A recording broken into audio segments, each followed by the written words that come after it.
The museum is a public institution. It belongs to all the people in Wales. So all the people of Wales should kind of have a say, if they want, in what we do here and how we use the museum and its resources. I'd like young people to be involved in setting up opportunities, events and activities for young people. It takes one to know one. A teenager can give ideas for what other teenagers might like, but an adult moving in his 50s, not so much.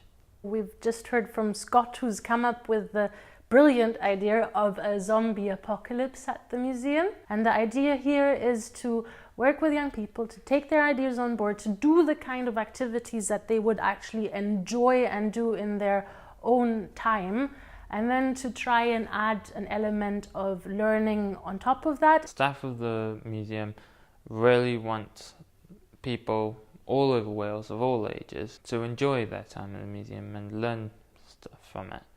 Over the next month, we will probably be meeting David Anderson, the leader of the museum, and get a few of his views, I suppose. I'd like them to help us review what we can do better at the museum, for example, in terms of representing groups that are currently underrepresented in the museum.